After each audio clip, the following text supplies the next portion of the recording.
நீதிபதி மரியாதைராமன் கதைகள். யானைக்கும் பானைக்கும் சரி.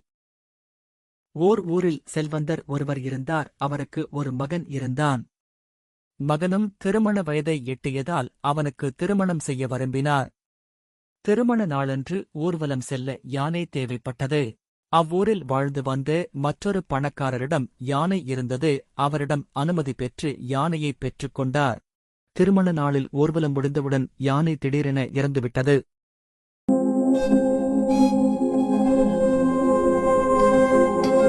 செல்வந்தர் பணக்காரரிடம் தயங்கியவாறு தெரிவித்தார். பின் இறந்து போன யானைக்குரிய பணத்தை தந்து விடுகிறேன், வேறு யானை வாங்கிக் கொள்ளுங்கள் என்றார்.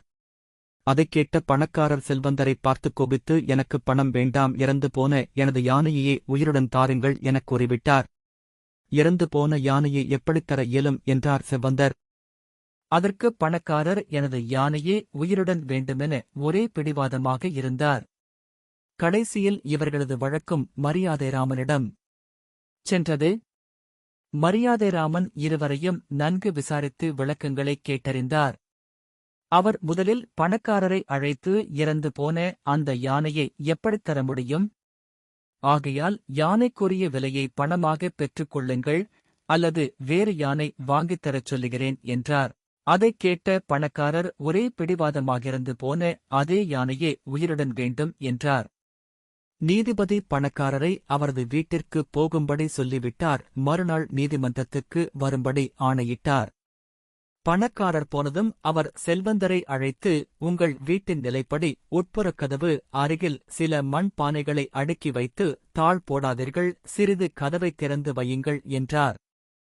உங்களை அழைத்து வருவதற்காக பணக்காரரை அனுப்புவேன். அவர் உங்களை அழைத்ததும், நான் வீட்டினுள் வேலையாக இருக்கிறேன், கதவு திறந்துதான் இருக்கிறது, உள்ளே வாருங்கள் எனச் சொல்லுங்கள். அவர் கதவைத் திறந்து கொண்டு உள்ளே வரும்போது பானைகள் விழுந்து நொறுங்கிவிடும்.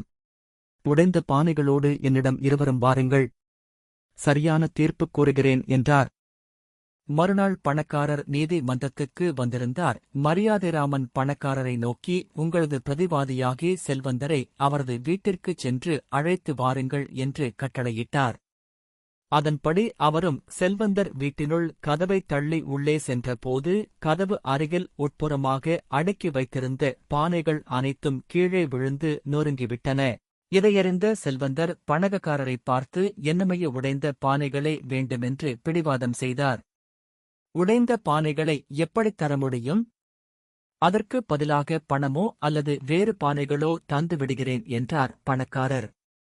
அதைக் கேட்ட செல்வந்தர், எனக்கு உடைந்த பானைகள்தான் முழு உருவில் வேண்டுமென்றார். கடைசியில் மரியாதைராமனிடம் சென்றனர். இவ்விஷயத்தை நன்கு அவர் கேட்டறிந்தார். உடைந்த பானைகளை உங்களால் எப்படி ஒன்று சோத்து அதே பானையாக உருவாக்க முடியாதோ அதே போலதான் இறந்த யாழையையும் செல்வந்தரால் உயிர்ப்பிக்க முடியாது, ஆதலால் யானைக்கும் பானைக்கும் சரியென்றார் அவர். இத்தீர்ப்பை அனைவரும் மெச்சினர்.